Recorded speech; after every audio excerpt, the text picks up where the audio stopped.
On February 8th, 2022, the nominations were announced for the 94th Academy Awards, and let's just say, on that morning, one of those nominations got people very excited. And Kristen Stewart and Spencer. And Kristen Stewart and Spencer. And Stewart and Spencer.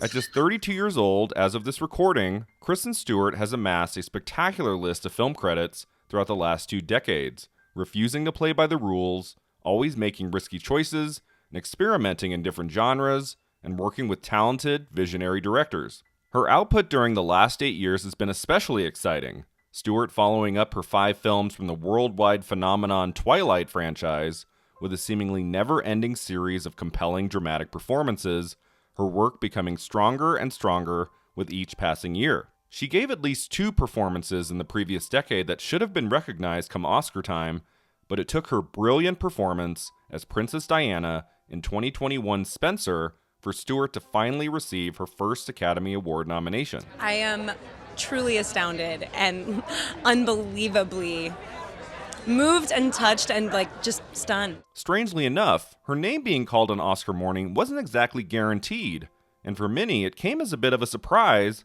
since the film itself had underperformed throughout award season and Stewart had fallen short of a nomination at the Screen Actors Guild Awards. But I never doubted she'd make it in, as I talked about in my Oscar nominations prediction video in February, but her actually winning the top prize for Spencer was always going to be a big uphill battle. On March 27th, she lost to Jessica Chastain, who won Best Actress for her dazzling performance in The Eyes of Tammy Faye, but I still see Stewart's nomination for Spencer as a win, her work finally being taken seriously after so many years by the Academy. As they say, better late than never, because she really should have been recognized even before last year's Spencer. So what are some of her finest performances that have gone overlooked? And do I think she has a shot to win someday soon? In this video, I'm going to talk about Kristen Stewart's phenomenal career and discuss the reasons why she's never yet won that elusive Oscar. First, let's start at the beginning. Born April 9th, 1990, Kristen James Stewart was born and raised in Los Angeles by her parents John and Jules, who both worked in the entertainment industry. She began acting at age 8 and started auditioning for film and television projects soon thereafter, making her major film debut in 2001's The Safety of Objects, and having her first breakthrough at just age 11 as Jodie Foster's daughter Sarah in David Fincher's Panic Room. Want a pizza? What do you mean? I don't know. Our first night, I should have thought of something special. I like pizza. Her command of her craft was evident right from the start. Her performance in Panic Room strong enough to immediately catapult Stewart to more roles in large-scale films, like Cold Creek Manor, Catch That Kid, and Zathura. But also from a young age, Stewart sought out juicy parts in indie films, appearing in Speak, based on the Laurie Halse Anderson novel, and David Gordon Green's Undertow, both in 2004. Stewart approached her film work then as she does now. Not a snob when it comes to big-budget movies, but also hungering for smaller personal stories with complex three-dimensional characters. By her teen years, she was already taking chances on not exactly commercial projects, like The Cake Eaters, Fierce People, and The Yellow Handkerchief. A standout performance of Stewart's around this time was in the Sean Penn drama Into the Wild, my favorite film of 2007, in which she plays a singer who has a crush on the traveler Christopher, played by Emile Hirsch. How old are you? 18. 17.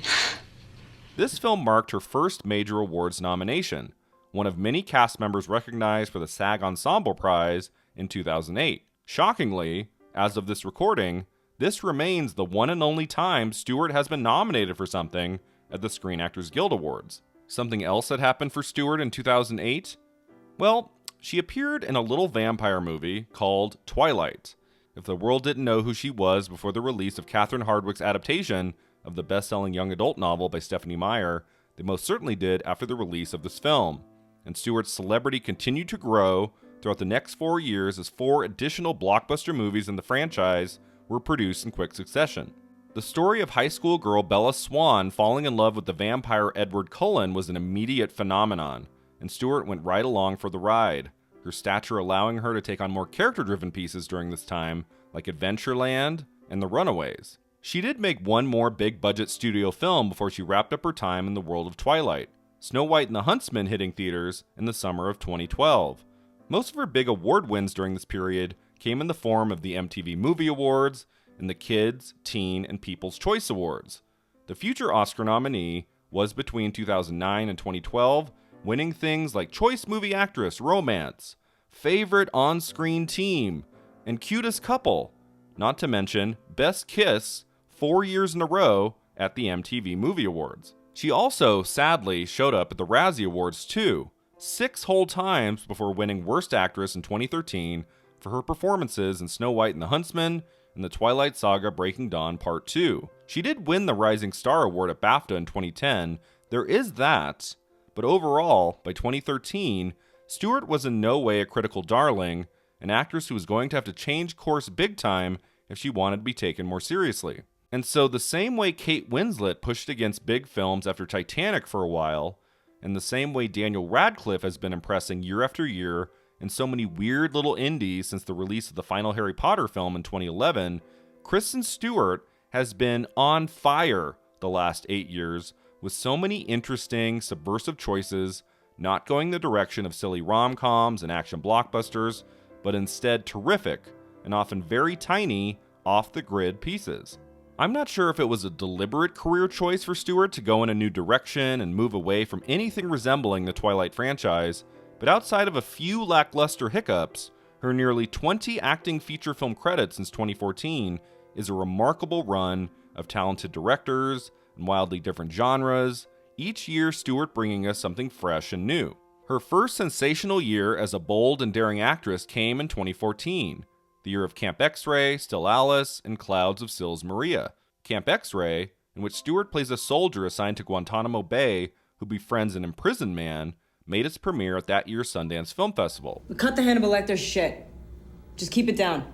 Although it received only a modest theatrical run, and the critical notices for Stewart weren't exactly glowing, this was a great first step in the right direction. Still Alice, starring Julianne Moore in her Oscar-winning role as a professor diagnosed with early-onset Alzheimer's disease, gave Stewart a quietly effective supporting role as Alice's daughter Lydia. Trying to guide her mother through the disease to the best of her ability, Lydia was an adult, complex character that allowed Stewart to further flex her dramatic chops. What's it like?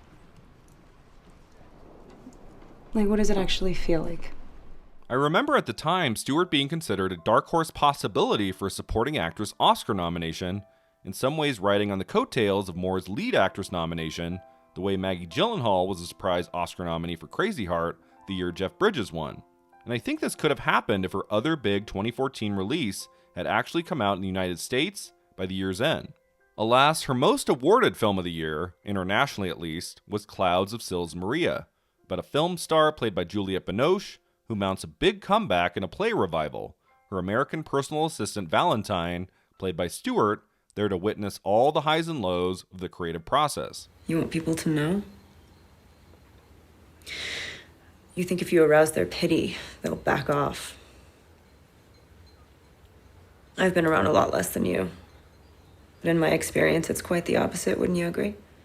Stewart's been great from the beginning, but Clouds of Sils Maria, if you've never seen it before, is essential Stewart viewing.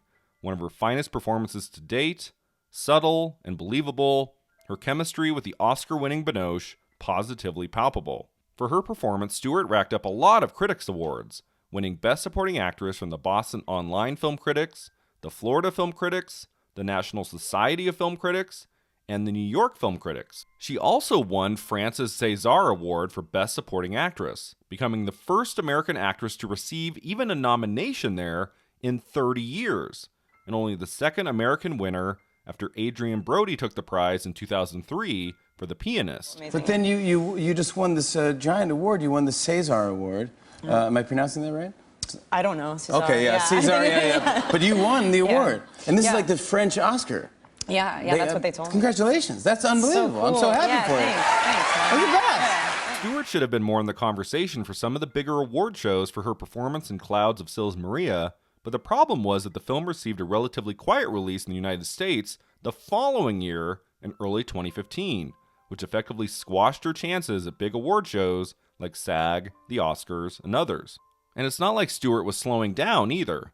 She appeared in 3 more movies by the end of 2015, including American Ultra, which reunited Stewart with her Adventureland co-star Jesse Eisenberg. 2016 was even more remarkable for Stewart. Another 4 films that continue to show her amazing versatility. She worked with Ang Lee on Billy Lynn's Long Halftime Walk and Woody Allen on Cafe Society, her 3rd teaming with Jesse Eisenberg. One of my favorite Kristen Stewart performances came that year in the quietly haunting anthology drama Certain Women, directed by Kelly Reichardt and based on the stories of Miley Malloy. Each segment is headlined by one of our finest actresses, Laura Dern in the first, Michelle Williams in the second, and Kristen Stewart in the third. I've never done this before. Guess we'll just start at the beginning. Stewart plays a young lawyer teaching a night class about education law who makes a friend with a local ranch hand. Her work in this film is lovely and subtle and so very real in her small amount of screen time. Her other 2016 film release was the one that brought her the most awards attention, Personal Shopper, which reunited Stewart with her Clouds of Sils Maria director, Olivier Assayas. In the film, Stewart plays Maureen, a personal shopper in Paris who refuses to leave the city until she makes contact with her dead twin brother. Okay, Vincent. You have to promise me. Not one word. Not one word. My lips are sealed. Like Clouds of Sils Maria, Personal Shopper didn't get a whole lot of play in the United States when it received a quiet release in March 2017, but the film did well internationally, Olivier Assayas winning Best Director at Cannes, and Stewart racking up lots more award nominations for her terrific performance. However, the film was just a little too quiet, a little too small to make the mark it needed for Stewart at the major award ceremonies. The great performances of Kristen Stewart continued into 2018 and 2019. She's fantastic, for example, in Lizzie, opposite Chloe Sevigny, but the friendship between Lizzie Borden and her maid Bridget that becomes something more. There was the little scene indie JT Leroy, which teamed Stewart with her Certain Women co-star Laura Dern, and there was the little scene blockbuster Charlie's Angels, written and directed by Elizabeth Banks, which showed Stewart's willingness to participate in a giant action blockbuster, even if the movie severely underperformed at the end of 2019. Stewart's best performance during this period came with her beautiful portrayal of French New Wave icon Jean Seberg in the 2019 biopic Seberg, directed by Benedict Andrews. Listen, I won't be a part of it. I've been trying to get away from that girl my whole life, running away from her. I don't even know who she is. She is America's sweetheart. This was another terrific Stewart indie that kind of came and went, ending up on Amazon Prime and only netting her a handful of award wins. In 2020, Stewart gave us 2 polar opposite films and 2 more excellent performances in the underrated science fiction thriller Underwater and the charming LGBTQ Christmas rom-com Happiest Season, one of my favorite films of that year. The romantic comedy has been a little dead lately, but Clea Duvall's bright script and the extraordinary ensemble cast boosted Happiest Season greatly. None of this has anything to do with Riley. This is all happening because of you, Harper. You not telling your parents about us is a choice that you made. In a single year, Stewart once again proved she can be adept inside any genre, whether it's a terrifying horror film like Underwater or a sweet holiday comedy like Happiest Season. And then finally came Spencer. All of these wonderful films I've been talking about, all these marvelous performances, were just the beginning. A prelude, in a sense, to Kristen Stewart's extraordinary portrayal as Princess Diana in 2021's Spencer, directed by the visionary Pablo Larraín. The film follows Diana during her Christmas holidays with the royal family as she decides to end her decade-long marriage to Prince Charles. I'm not moving from this spot until they come to me. You'll just have to shoot me. Stewart has been so consistently good for so many years now, but nothing could have prepared audiences for her uncanny portrayal of Diana Spencer, with the look, the accent, her mannerisms, the way she carries herself. Stewart disappears into this role in a way she never has prior, and gives us an inspired, deeply thought-provoking take on one of the most famous women to have ever lived. Critics agreed once Spencer premiered at the Venice International Film Festival, Stewart the early frontrunner last award season to win the Oscar for Best Actress. And let's be honest, we all thought she might be the frontrunner as soon as the first still from the movie was released online, but matching Stewart with the gifted Lorraine just seemed like a marriage made in Oscar heaven, the same way Natalie Portman pairing with Lorraine to portray Jackie Kennedy just a few years before was also a great match. By the way, you did a great job playing Diana, and no bullshit. I mean, they're really talking about you're an early contender for the Oscar. I know. Which is dude, great. That's the first time in my life. It's dope. Yeah. So early 2022 looked to be Stewart's opportunity to finally shine at major award shows, not the MTV Movie Awards, not the Teen Choice Awards, but shows like SAG, BAFTA, and the Oscars. In her early 30s, Stewart is not exactly overdue for an Oscar by any means, but her work has been so strong for so many years that it seemed inevitable her time on the Oscar stage was coming if she could just land the right part. And Diana Spencer, a role that initially frightened her when it was first offered, made Stewart push against that fear and challenge herself with her best film performance yet. She made it into the Golden Globes and Critics' Choice Best Actress lineups, as expected, but then Stewart's chances at Oscar Gold hit a sudden, shocking brick wall when her name was omitted from the actress category at the Screen Actors Guild Awards. Her missing out at SAG showed that the film, or her performance, maybe both, wasn't as beloved as many thought, and suddenly her chances of winning the Oscar were effectively kaput, and her chance of being nominated came into question too. Stewart wasn't nominated at BAFTA either, although I do think that was more a matter of the film's content for that voting body than anything to do with Stewart, but by early February, many didn't believe Stewart would even make it in for a nom from the Academy. My faith in Stewart receiving her first Oscar nomination never wavered, however. Her performance, I believe, just way too spectacular to be omitted from the final Best Actress lineup. Her performance was being nominated everywhere and winning critics' prizes from cities like Atlanta, Boston, Chicago, Dallas, Minnesota, Philadelphia, Phoenix, Portland, Seattle, and St. Louis. She had just enough buzz, I thought, to carry her over the finish line, and trust me when I say I wasn't the only one to jump out of my seat and cheer when Stewart's name was the last to be read in the Best Actress category on Oscar nominations morning. Although some did think she might still have a chance to win the Oscar in a category that brought so much confusion there for a while, Nicole Kidman winning at the Globes, then Jessica Chastain winning at the SAG Awards, but when Chastain won Best Actress at Critics' Choice, and not Stewart, in a surprising upset, Kristen's chances for that elusive Oscar were finished. But you know what? That's okay, because Kristen Stewart is now finally an Academy Award nominated actress. It might have taken her a while to be more respected in the industry, but thankfully that time is now. She's no longer that teenage girl trying to decide between Edward and Jacob. She's a tremendously talented adult actress at the top of her craft, constantly surprising us year after year. I can't wait to see what she does in the upcoming Crimes of the Future, directed by the legendary David Cronenberg, set to premiere at the Cannes Film Festival in the coming weeks, and I can't wait to see everything she does after that. Kristen Stewart's elusive Oscar is coming, likely sooner than we think. And I, for one, am looking forward to seeing the incredible performance she is finally going to win it for. Thanks so much for watching. If you enjoyed this video, don't forget to like and subscribe. Let me know in the comments below what is your favorite Kristen Stewart performance. Is it her Oscar-nominated role in Spencer? Or is it something else? See you next time.